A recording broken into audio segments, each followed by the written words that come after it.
प्रभु के लिए हमने क्या नहीं किया है, ये सारी बातों को स्मरण करना चाहिए, सोचना चाहिए, समझना चाहिए, ग्रहण करना चाहिए कि 11 महीना हम प्रभु के लिए क्या नहीं किया है, क्या किया है। इस 11 महीने में हमारा ज़िंदगी परमेश्वर के सामने कैसा था, कैसा नहीं। इस 11 महीने में हम कितना उपवास किए हैं, कितना प्रार्थना किए हैं, कितने अच्छे कामों को किए हैं, कितने भलाई कामों को किया है, कितने लोगों को आशीष के कारण दिया है। ऐसे कर कर हम सोचना है। अगर हम ऐसा नहीं सोचेगा तो फिर परमेश्वर इस 11 महीने का हिसाब किताब हमसे ज़रूर लेगा। तो परमेश्वर के सामने भी जवाब देने की आवश्यकता है। मेरे प्रियो, जिस तरह संसार के रीति से जो व्यक्ति कमाता है, कमाने का हिसाब किताब ITR भरता है, उसका हिसाब किताब गवर्नमेंट को दिखाता है कि मैं इतने पैसे कमाता हूँ और इतना रिटर्न होता है, इतना बचता है, इतना नहीं बचता है, या फिर वो लेवल हो जाता है। Praise the Lord. एक संसार में जीने वाला एक गवर्नमेंट को ही हम हिसाब किताब दे रहे हैं, तो परमेश्वर को बहुत सारा देना पड़ेगा। परिवार के बारे में, सेवकाई के बारे में, हमारे बच्चों के बारे में, या फिर हमारे आध्यात्मिक जीवन के बारे में, हमारे आमदनी के बारे में, हमारे एरिया के बारे में, या फिर हमारे शहर देश के बारे में हमको परमेश्वर को हिसाब किताब देना पड़ेगा। वे लोगों परमेश्वर से बच नहीं सकते हैं। इस संसार में रिश्वत देकर बच सकते हैं, लेकिन उसको रिश्वत नहीं दे सकते हैं। Hallelujah, hallelujah, hallelujah. तो इसलिए ये सारी बातों को ध्यान में रखना है। तुम कितने बार दान को दिए हैं, कितने बार तुम दशमांश को दिए हैं, कितने बार तुम प्रार्थना में आए हैं, कितने बार प्रार्थना को छोड़कर उधर इधर गए हैं, किधर किधर बैठे हैं, किधर किधर संगति किया है। ये सब चीज़ों को यीशु मसीह के सामने क्या करना चाहिए? ये साल के अंत में, प्रेज़ द लॉर्ड, हालेलुया, ये साल के अंत में कबूल कर कर छोड़ देना चाहिए। हालेलुया, कबूल कर कर छोड़ देना चाहिए। 2023 में इससे ज़्यादा प्रार्थना, इससे ज़्यादा भक्ति, इससे ज़्यादा पवित्रता, इससे ज़्यादा आध्यात्मिक जीवन और वचनों को पढ़ना और परमेश्वर को खोजना और उद्धार के मार्ग में एक सीढ़ी आगे चढ़ना, ये सब कुछ क्या करना चाहिए? दुगना करने की आशा अपेक्षा में उपवास रहो, प्रार्थना करो परमेश्वर के सामने कि परमेश्वर ये सब हमें करने के लिए मदद करो करके। हालेलुया। आइए हम अभी वचनों में जाते हैं। लूका का रचित सुसमाचार 2वां अध्याय 9वां वचन में वचन क्या कहता है करकर। मेरे प्रियो, लूका का रचित सुसमाचार उसका 2वां अध्याय 9वां वचन में लिखता है, और परमेश्वर का एक दूत उनके पास आया, खड़ा हुआ, और प्रभु का तेज उनके चारों ओर चमका और वे बहुत ही डर गए। लिखता है प्रभु का दूत उनके पास आकर खड़ा हो गया। परमेश्वर का एक दूत उनके पास आकर खड़ा हो गया। खड़ा होकर वो उनके पास आकर जैसा खड़ा होने से क्या हो गया? उनके चारों ओर तेज फैल गया। क्या हो गया? तेज बोलेगा तो रोशनी उनके चारों ओर आ गया। चारों ओर रोशनी कब आया? जब स्वर्गदूत आया। मेरे प्रिय परमेश्वर के लोगों, हमारे चारों ओर रोशनी रहने की आवश्यकता है। मतलब प्रभु की महिमा उनके चारों ओर प्रकाशित हुआ करके लिखता है। परमेश्वर की तेजस उनके चारों ओर घेर लिया कर हम देखते हैं। मेरे प्रिय, प्रभु का दूत जिसके पास आता है उसके चारों ओर अंधकार चले जाता है। अंधकार कब जाता है? जब परमेश्वर का महिमा आता है, परमेश्वर की रोशनी आता है, परमेश्वर का तेज आता है, या फिर परमेश्वर का उजाला आता है। तो चारों ओर क्या होता है कि रोशनी ही रोशनी रहेगा, अंधकार नहीं रहेगा, अंधकार का सोच नहीं रहेगा, अंधकार का हृदय नहीं रहेगा, अंधकार की बातें नहीं रहेगा, अंधकार का विचार नहीं रहेगा। अंधकार का चाल चलन नहीं रहेगा, अंधकार का सोच नहीं रहेगा, और अंधकार से जुड़ा हुआ कोई भी वातावरण हमारे चारों ओर गहरा हुआ रहेगा तो वो चारों ओर से क्या करेगा, जैसा ही परमेश्वर का दूत आके प्रकट हो जाता है तो ये सब कुछ निकल जाएगा। एक रोशनी हमारे चारों ओर, हमारे काम के चारों ओर, हमारे आमदनी के चारों ओर, हमारे परिवार के चारों ओर, हमारे नगर के शहर के चारों ओर आकर घेर लेता है कर वचन कहता है। मेरे प्रिय प्रभु के लोगों, ये चारों ओर घेरने की आवश्यकता है। सिर्फ लिविंग रूम में रहने से नहीं चलेगा, सिर्फ किचन रूम में रहने से नहीं चलेगा, केवल बेडरूम में रहने से नहीं चलेगा, हमारे चारों ओर रहना चाहिए। हम चलते हैं चारों ओर, हम घूमते हैं चारों ओर, चारों ओर परमेश्वर की ये प्रकाश, ये महिमा, ये रोशनी, ये तेज रहने की आवश्यकता है करके लूका रचित सुसमाचार में हमको बताया जाता है। इसलिए हम देखते हैं कि जब पौलुस नहीं बनाता, शाऊल के रूप में, शाऊल के नाम में जाना गया एक व्यक्ति को पवित्र शास्त्र में हम देखते हैं। ये व्यक्ति मसीह लोगों को सताता था, मसीह लोगों के ऊपर हिंसा लेकर आता था, मसीह लोगों को दुख देता था, मसीह लोगों को ठेस पहुँचाता था, मसीह लोगों का सर कलम करवाता था, मसीह लोगों को सलाखों के पीछे डालता था, मसीह लोगों को बहुत सारे दुर्घटना में डालकर या फिर उसके कारण बनकर उन्हें मार देता था, या फिर मृत्यु उनके लिए शिकार बना देता था, मृत्यु का शिकार बनता था। तो मसीह लोग रोते थे पौलुस के बारे में। प्रिय मेरे प्रभु के लोगों, पौलुस इस प्रकार मसीह लोगों को दुख देता था। एक दिन अपने दोस्तों के साथ, यानी कि अपने मित्रों के साथ वो दमस्क मार्ग के अंदर जा रहा था। जाने के समय पर अचानक उसके आंखों में एक रोशनी आ पड़ी। मेरे प्रभु के लोगों, वो रोशनी देखा, घोड़े से गिर गया। गिरने के बाद 3 दिन तक उसकी आंखें नहीं खुली। 3 दिन तक उसने आंखें बंद कर एक अंधा इंसान के जैसा अपने जीवन को बिताया कर हम देखते हैं। मतलब जब तक उसके आंखों में जो दुनिया की रोशनी थी, संसार की रोशनी थी, जिस तरह वो देखता था मसीह लोगों को, जो प्रभु को विश्वास करते हैं, जो प्रभु का पीछा करते हैं, परमेश्वर के वचनों के आधार पर जो चलते हैं, प्रभु पर निर्भर होते हैं, जो आधार करते हैं, उनके प्रति उसका मन की भावना जो आंखों से देखता था वो बहुत ही गलत था उसका।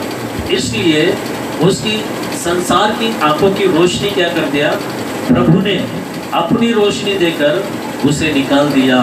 जब उसकी आंखें खुलने के बाद वो बहुत ही दया से लोगों को देखने लगा, बहुत ही करुणा से लोगों को देखने लगा।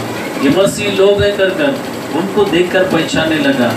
मेरे प्रिय प्रभु के लोगों, उसको ही नहीं, उसके चारों ओर रोशनी चमकाए कर हम देखते हैं, उजाला आया कर देखते हैं, बहुत बड़ा एक लाइट दिखा कर हम देखते हैं।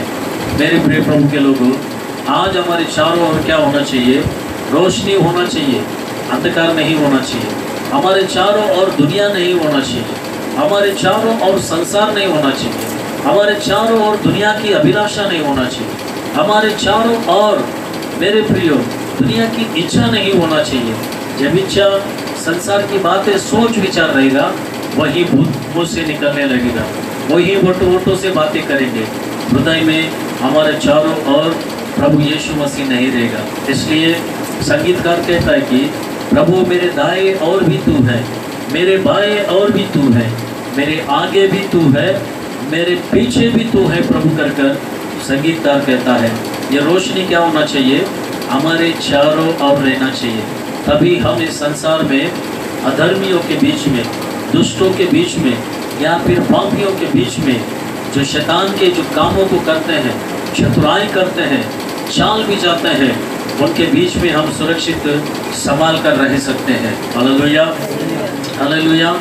प्रेरितों का किताब 26वां अध्याय उसका 22 वचन को हम पढ़ते हैं।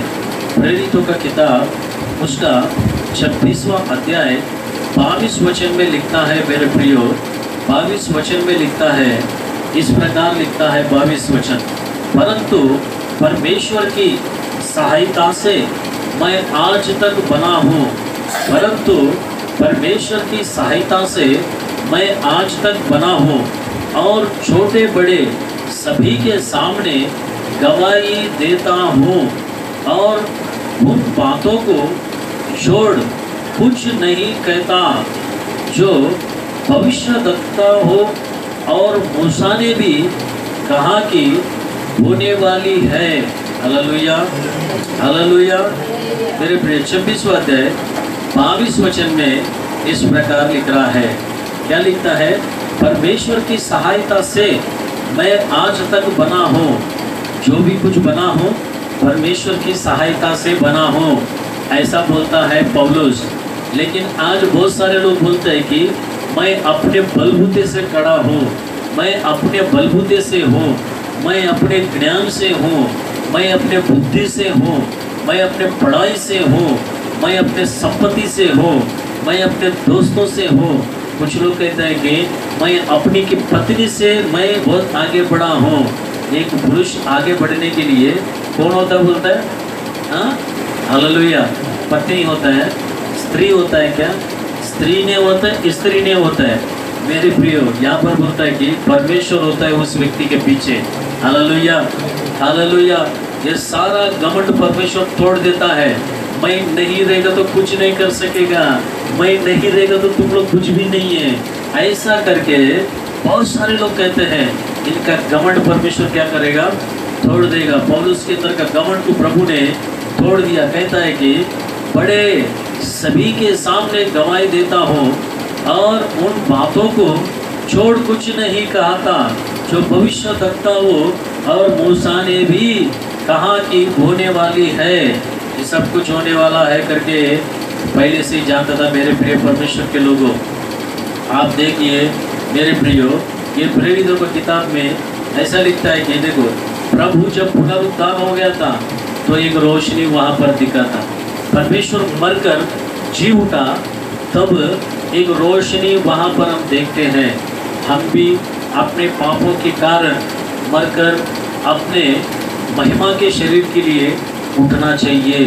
जब हम ऐसे उठेगा तब जाकर हमारे चारों ओर रोशनी रहेगा कर वचन हमें बताता है।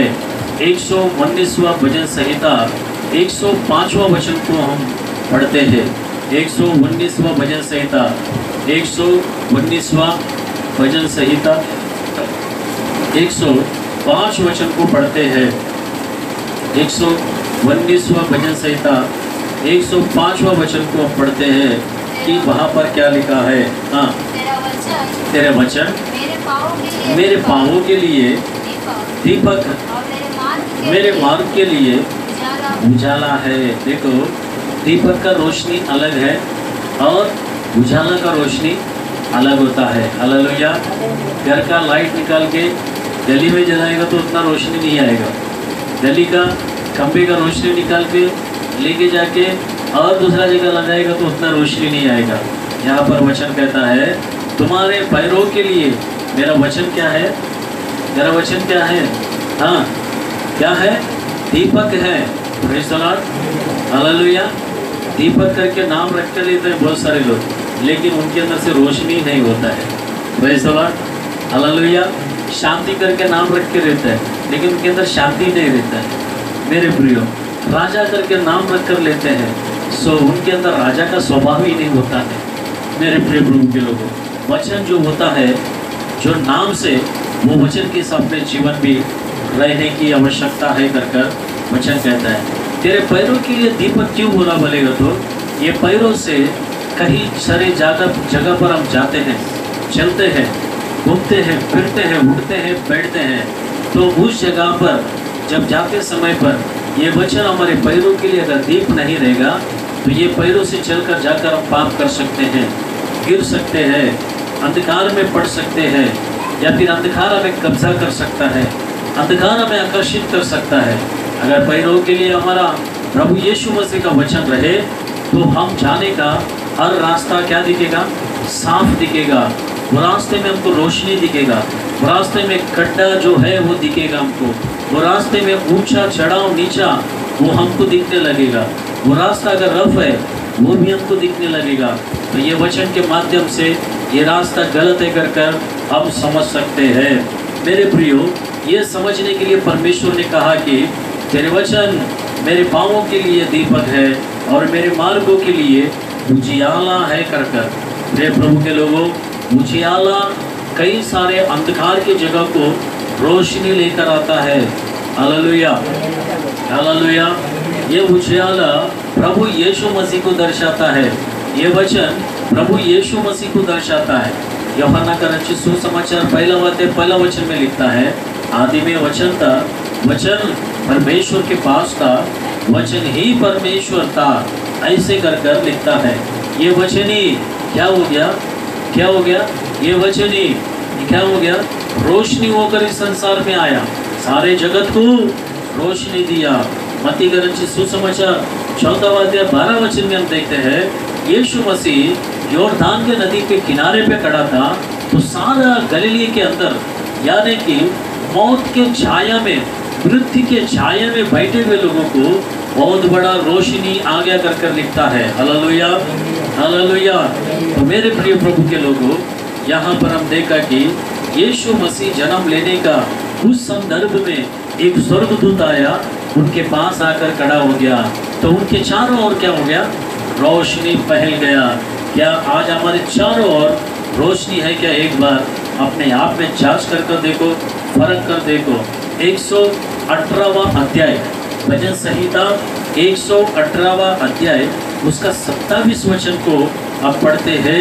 118वां अध्याय उसका 27 वचन को पढ़ते हैं। इस 27 वचन में क्या लिखता है? 27 वचन में लिखता है, यहोवा परमेश्वर है और उसने हमको प्रकाश दिया है। यहोवा परमेश्वर है, उसने हमको क्या दिया है? प्रकाश दिया है। यहोवा परमेश्वर है, उसने हमको प्रकाश दिया है। प्रकाश कौन था? यीशु मसीह है। यीशु मसीह को एक लौता पुत्र को हमें दे दिया है। क्यों दिया बोलेगा तो हमने जो महिमा को खोया था, हमने जो हमें रोशनी को खो लिया था, हम पाप में गिरे थे, हम श्राप में बंधे हुए थे, हम इस संसार की इच्छा अभिलाषा में पड़े हुए थे, इसलिए क्या कर दिया? हमारे लिए एक रोशनी को दिया। वो रोशनी को हमने स्वीकार किया, वो रोशनी को हमने विश्वास किया, वो रोशनी पर हमने भरोसा किया, इसलिए इस संसार का सारा अंधकार हमें क्या कर दिया? छोड़कर चले गया। केवल हमारे पास क्या है? रोशनी है। केवल हमारे पास क्या है? उजियाला है। केवल हमारे पास क्या है? दीपक है। केवल हमारे पास क्या है? तेज है। मेरे प्रिय प्रभु के लोगों, कुछ भी रहने दे, अगर ये रोशनी हमारे पास, ये प्रकाश हमारे पास नहीं रहेगा तो मेरे प्रियो वो कुछ भी नहीं है। एक बात कहता है संगीतकार, एक बात कहता है, एक बात को आप लोग पढ़िए मेरे प्रियो। आप जिसके पास ये रोशनी होता है, जिसके पास ये प्रकाश होता है, जिसके पास ये वचन होता है, जिसके पास ये तेज होता है, जिसके पास ये दीपक होता है, वो व्यक्ति कौन होता है करके वचन कहता है। अधिकार रहने से तुम राजा हो सकते हो, पढ़ाई रहने से तुम ज्ञानी हो सकते हो, या फिर खगोल शास्त्री हो सकते हो, या फिर बुद्धिमान हो सकते हो, या फिर संसार में बहुत बड़ा क्या बोलता है कि नामचीन व्यक्ति हो सकते हो, क्या बोलते हैं श्रीमान व्यक्ति हो सकते हो। लेकिन वचन कहता है मेरे प्रिय परमेश्वर के लोगों, जिसके पास दीपक, जिसके पास रोशनी, जिसके पास तेज, जिसके पास उजाला है, वो वचन है। वो वचन जिसके पास रहता है, वो व्यक्ति कौन होता है करके पवित्र शास्त्र से ही कुछ बातों को हम ध्यान करेंगे। वो व्यक्ति कौन होता है कर मेरे प्रिय परमेश्वर के लोगों वचन में लिखा गया है। पढ़िए आप लोग पहला दूसरा शमूएल का किताब, दूसरा शमूएल का किताब 23वां अध्याय उसका दूसरा वचन को हम पढ़ते हैं। दूसरा शमूएल का किताब उसका पढ़िए ना, 23वां अध्याय दूसरा वचन को पढ़ते हैं। यहोवा का आत्मा मुझ पर होकर बोला, उसी का वचन मेरे मुंह से, मेरे मुंह में से आया। यहोवा का आत्मा मुझ में था, यहोवा का आत्मा मुझ पर था और मेरे मुंह से वचन आया। जिसके पास, जिसके ऊपर यहोवा का आत्मा, पवित्र आत्मा रहता है, उसके मुंह से क्या निकलता है? क्या निकलता है? प्रभु का वचन निकलता है। प्रभु का वचन जिसके मुंह से निकलता है, उसके अंदर दीपक है, उसके अंदर रोशनी है, उसके अंदर ज्योति है, उसके अंदर प्रकाश है, उसके अंदर उजियाला है। मैं 5 बातों को बताया। क्या बताया? परमेश्वर का वचन क्या है? दीपक है। परमेश्वर का वचन क्या है? रोशनी है। परमेश्वर का वचन क्या है? तेज है। परमेश्वर का वचन क्या है? प्रकाश है। परमेश्वर का वचन क्या है? उजियाला है। और हालेलुया, हालेलुया, परमेश्वर का वचन और क्या है? परमेश्वरी है। Hallelujah, hallelujah. मेरे प्रिय प्रभु के लोगों, आत्मा से भरने वाला के मुंह से प्रभु का वचन निकलता है। ये वचन जिसके मुंह से निकलता है, वो व्यक्ति को परमेश्वर कहता है कि महान व्यक्ति है। प्रभु का वचन के बिना किसके मुंह से भी ऐसी जो बातें निकले, वो व्यक्ति इस संसार में झूठा नबी कर प्रभु का वचन कहता है। इसलिए आप देखते हैं कि मेरे प्रिय परमेश्वर के लोगों, देखो मत्ती का रचित सुसमाचार 22वां अध्याय उसका 43वां वचन को देखते हैं। मत्ती எழுதின சுவிசேஷம் 22வது அதிகாரம் 43வது வசனத்துல என்ன எழுதப்பட்டிருக்குது?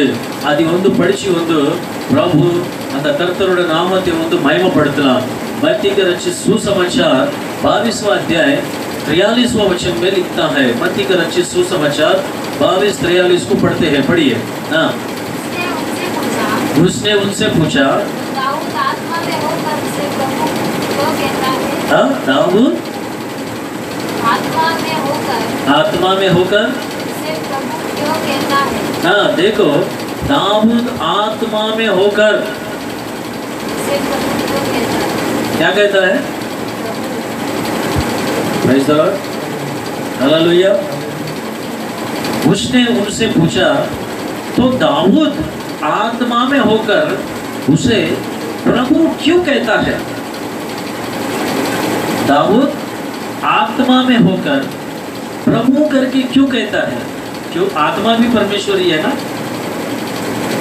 आत्मा भी परमेश्वरी है ना? फिर प्रभु करके क्यों बोलने का? हालेलुया। इसका बहुत बड़ा एक क्या बोलता है कि वर्णन है। मतलब 4:4 में आएगा। इसका थोड़ा समझने के लिए मत्ती का रचित सुसमाचार 4वां अध्याय 14 वचन में आते हैं। 4:4 में ये बात को समझने के लिए उसमें लिखता है 14वां अध्याय, यीशु ने उत्तर दिया। ये लोगों ने पूछा कि दाऊद आत्मा में रहकर प्रभु करके क्यों बोला? तो उस बात का उत्तर यीशु ने उनको उत्तर दिया, या फिर लिखा है, मनुष्य केवल रोटी ही से नहीं परंतु हर एक वचन से जो परमेश्वर के मुंह से निकलता है वही जीवित रहता है। क्या रहता है? हाँ, क्या रहता है? Hallelujah, hallelujah, hallelujah. जो से बोलते हैं हालेलुया, हालेलुया। प्रभु के मुंह से निकलने वाले हर एक वचन से इंसान जब सुनता है, अपने दिमाग में रखता है या हृदय में रखता है, मन में रखता है, वो व्यक्ति खाने पानी से नहीं, रोटी से नहीं, वो व्यक्ति प्रभु के वचनों से ही जीवित रहता बोलता है। Hallelujah, hallelujah. आज हम जीवित है, हमारे अंदर एक आशा है, या फिर और हम जी सकते हैं, या फिर आगे और हम जीकर दिखा सकते हैं कर बोलने के लिए। ये बात सिर्फ केवल गवाही है हमारे लिए। संसार में कोई मनुष्यों की बात गवाही नहीं है। यीशु मसीह के मुंह से निकला हुआ हर एक शब्द हमें क्या करता है कि जीवित रखता है, या फिर जिंदा रहने के लिए हमें मदद करता है। Praise the Lord, hallelujah. मैं कभी कभी सेवा छोड़ देने का कर सोचा था, ये सेवा नहीं चाहिए, ये सेवा मैं नहीं कर सकता हूँ प्रभु, मैं झूठ बोले बिना नहीं रह सकता हूँ, मैं गाली दिए बिना नहीं रह सकता हूँ, या फिर मैं अदर काम करे बिना नहीं रह सकता हूँ प्रभु, इतना सब गलत काम करके मैं तेरे सेवकाई को नहीं कर सकता हूँ प्रभु करके कई बार मैंने छोड़ने का क्या कर दिया, प्रयत्न किया, यत्न किया, प्रयास भी किया मैंने, पर परमेश्वर ने मुझे नहीं छोड़ा। उसने कहा कि जिसके मुंह से वो वचन निकलेगा, हालेलुया हालेलुया, उसके चारों ओर कौन रहेगा, रोशनी देगा। कितना भी मंत्र तंत्र करे, कितना भी जादू टोना करे, कितना भी शत्रु उठकर युद्ध करने आए, कितना भी लोग उंगलियां उठाए, लोग निंदा करे, घर वाले हैं या फिर बाहर वाले हो, कितने लोग भी हमारे पर कुछ भी बातों को रौंदने दो, लेकिन प्रभु का वचन जिसके मुंह में रहता है, जिसके पास रहता है, वो इंसान रोशनी है कर कर वचन कहता है। मेरे प्रिय परमेश्वर के लोगों, मेरे प्रभु के लोगों, ये वचन ऐसा ही नहीं लिखा गया है, ये बाइबल ऐसा ही नहीं दिया गया है। ये बाइबल देने का एक मकसद प्रभु पवित्र आत्मा के माध्यम से परमेश्वर हमको दिया गया है। दूसरा तिमोथी का किताब 3 अध्याय 16 वचन को पढ़ते हैं। दूसरा तिमोथी का किताब 3 अध्याय 16 वचन को पढ़ते हैं कि कहता है कि संपूर्ण पवित्र शास्त्र परमेश्वर की प्रेरणा से रचा गया है। अच्छा सुनिए, संपूर्ण पवित्र शास्त्र परमेश्वर की प्रेरणा से रचा गया है और उपदेश और समझाने और उपदेश, देखो उपदेश और समझाने और सुधारने और धार्मिकता की शिक्षा के लिए लाभदायक है। इसमें 4 चीज होता है हमारा मसीह जीवन में। हम प्रभु के पास आते हैं आराधना करने के लिए, जब हम इधर आते हैं तो ये पवित्र आत्मा प्रभु का वचन से हमसे बातें करता है। क्या करके बातें करता है, देखो प्रेरणा से लिखा गया है। वो कहता है कि उपदेश देता है, समझाता है, सुधारता है, धार्मिक शिक्षा के लिए क्या होता है, लाभदायक करने के लिए हमें तैयार करता है। Hallelujah hallelujah. आप एक सोचकर यहाँ पर आते हैं, मन में एक बात रखकर यहाँ पर आते हैं, विचार कर कर यहाँ पर आते हैं, लेकिन यहाँ पर आने के बाद परमेश्वर क्या करता है, हमको उपदेश देता है, समझाता है, सुधारने का काम करता है और धार्मिक शिक्षा देकर हमें क्या करता है कि भक्ति में लाभदायक उन्नति होने के लिए हमें तैयार करता है करके वचन कहता है। Praise the Lord, hallelujah hallelujah. मेरे प्रिय प्रभु के लोगों, ऐसा प्रभु का वचनों में हम क्या कर रहे हैं कि आगे बढ़ते जा रहे हैं, या फिर आगे बढ़ने की आवश्यकता है। रोशनी ये सारी बातों को हमें लेकर सिखाता है। दूसरी बात हम देखते हैं कि प्रिय परमेश्वर के लोगों, रोशनी किस लिए हमको चाहिए, रोशनी किस लिए हमको चाहिए, दीपक हमको क्यों चाहिए, तेज हमें क्यों जरूरत है, या फिर प्रकाश हमें क्यों जरूरत है, या फिर और प्रेज़ द लॉर्ड 5 शब्दों को 6 शब्दों को मैंने बताया आप लोगों को, क्यों चाहिए हमको, क्या जरूरत है। यूहन्ना रचित सुसमाचार 1वां अध्याय उसका 9वां वचन को पढ़ते हैं। यूहन्ना का रचित सुसमाचार 1वां अध्याय, रोशनी हमें क्यों जरूरत है, क्या जरूरत है, किस लिए जरूरत है कर कर एक वचन पढ़ते हैं। हर एक व्यक्ति को रोशनी की आवश्यकता है, हर एक व्यक्ति को ज्योति की आवश्यकता है, हर एक व्यक्ति को प्रकाश की आवश्यकता है, हर एक व्यक्ति को उजाला की आवश्यकता है, हर एक व्यक्ति को तेज की आवश्यकता है। 9वां वचन में लिखता है, सच्ची ज्योति जो हर एक मनुष्य को प्रकाशित करती है। सच्ची ज्योति जो हर एक व्यक्ति को या फिर हर एक मनुष्य को प्रकाशित करती है। जगत में आने वाली थी। क्या थी? जगत में आने वाली थी। वह जगत में था और जगत उसके द्वारा उत्पन्न हुआ और जगत ने उससे नहीं पहचाना। ये रोशनी को जगत ने नहीं पहचाना। Hallelujah, hallelujah, hallelujah, hallelujah. सच्चा ज्योति जिसके पास रहता है, जिसके पास जाता है, जिस देश में जाता है, जिस नगर में जाता है, जिसके हृदय में रहता है, जिसके दिमाग दिल में रहता है, वो क्या होता बोलते मालूम है क्या? प्रकाशित होता बोलता है। क्या होता है?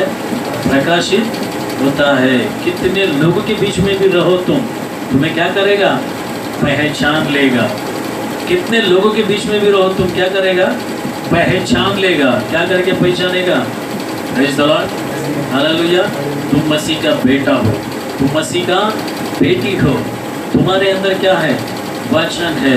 पहचान लेगा, ये प्रार्थना करने वाली है, ये उपवास करने वाला है, ये गवाही देने वाला है, ये व्यक्ति भलाई करने वाला है, ये अच्छे कामों को करने वाला है। ये सारा प्रकाश क्या करता है? हमारे अंदर से प्रभु का लोगों को दिखने लगता है। दूसरी बात, 12वां अध्याय 46वां वचन, ज्योति हमें क्यों चाहिए करके बातों को तुमको 4 बातों को बताकर मैं खत्म करता हूँ। मेरे प्रिय प्रभु के लोगों, बताइए। हमने देखा कि हर एक व्यक्ति को ज्योति प्रकाश देने के लिए इस संसार में आया। 12वां अध्याय 46 में लिखता है कि हर एक मनुष्य जो अंधकार में था, वो अंधकार में नहीं रहने के लिए, उनको रोशनी में लेकर आने के लिए उसने क्या किया? ज्योति बनकर आया। पढ़िए 12वां अध्याय 46वां वचन, 46, पहला यूहन्ना का सुसमाचार 12वां अध्याय 46वां वचन में, मैं जगत में ज्योति होकर आया हूँ ताकि जो कोई मुझ पर विश्वास करे वो अंधकार में ना रहेगा। वो अंधकार में नहीं रहेगा। क्या तुमने यीशु पर विश्वास किया है तो सचमुच तुमको अंधकार से निकालकर वो रोशनी में लेकर आएगा। Praise the Lord, hallelujah, hallelujah. तो वो हर एक मनुष्य को अंधकार से रोशनी में लेकर आने के लिए रोशनी की आवश्यकता है, दीपक की आवश्यकता है, ज्योति की आवश्यकता है, तेज की आवश्यकता है, उजाला की आवश्यकता है। ये सब कुछ मिलाकर वचन की आवश्यकता है। तीसरी बात हम देखते हैं 12वां अध्याय 36 वचन को। इसमें 36 वचन को हम पढ़ते हैं, 36 वचन को हम पढ़ते हैं कि 36 वचन क्या कहता है कर मेरे प्रभु के लोगों। जब तक कि ज्योति तुम्हारे साथ है, ज्योति पर विश्वास करो कि तुम ज्योति के संतान हो। ये बातें कहकर यीशु चला गया और उनसे छिपा रहा। Hallelujah, hallelujah. किसके संतान है हम? हाँ, किसके संतान है हम? किसके संतान है हम? जोर से बोलो, बोलो। हम ज्योति का संतान है।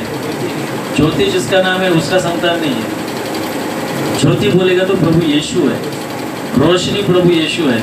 हम उसके संतान है। क्योंकि हम उसके संतान है, क्योंकि उसके वचनों से हमने मन फिराया है, उसके वचनों से हमारा हृदय में परिवर्तन आया है, उसके वचनों से हमने भक्ति करते हैं, उसके वचनों से हम बपतिस्मा लिया है, उसके वचनों से हम पवित्र आत्मा पाए हैं।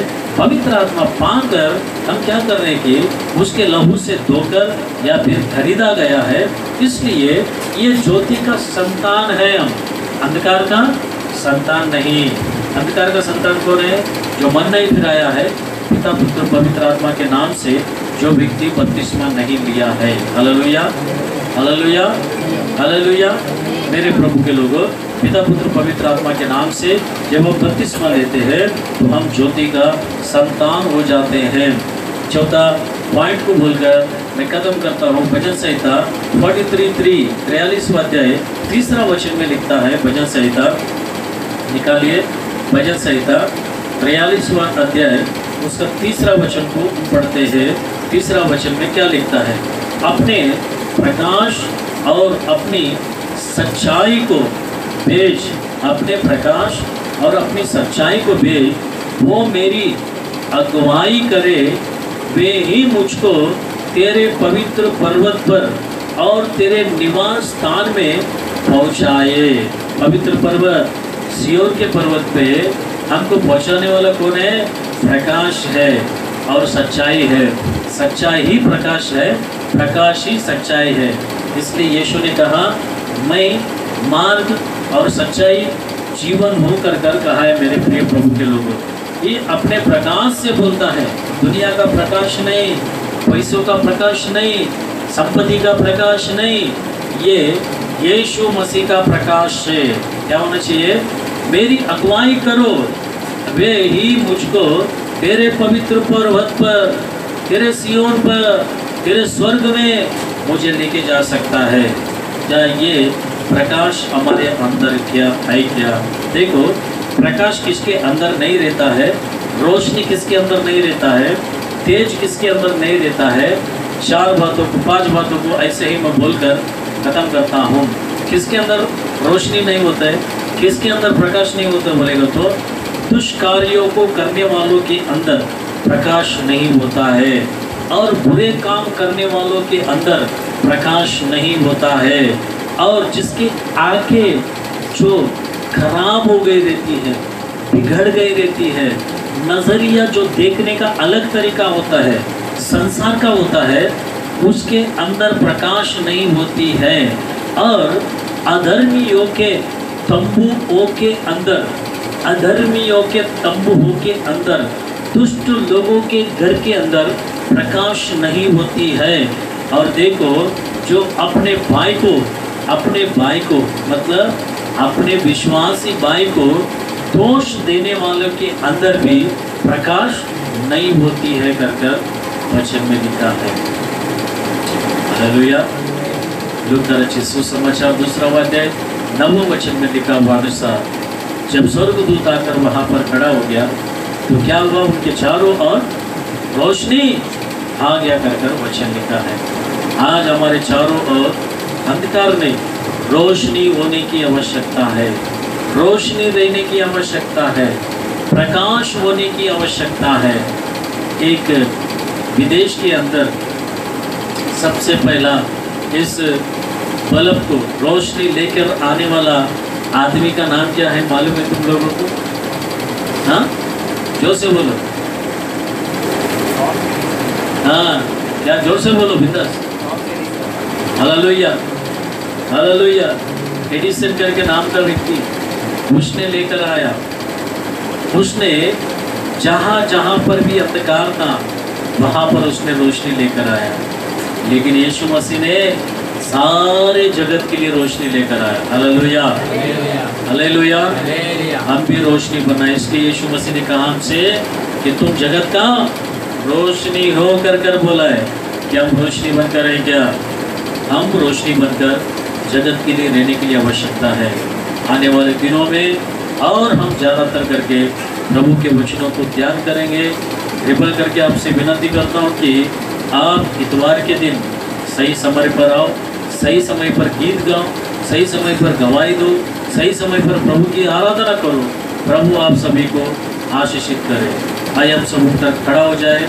प्रभु के लिए इस वक्त हम दान निकालते हैं, प्रभु के लिए हम दान निकालते हैं, गीत गाते हुए परमेश्वर के नाम की महिमा करते हैं।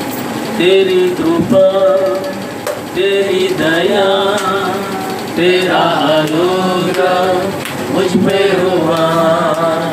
तेरी कृपा, तेरी दया, तेरा अनुग्रह मुझ पे हुआ। यीशु मेरे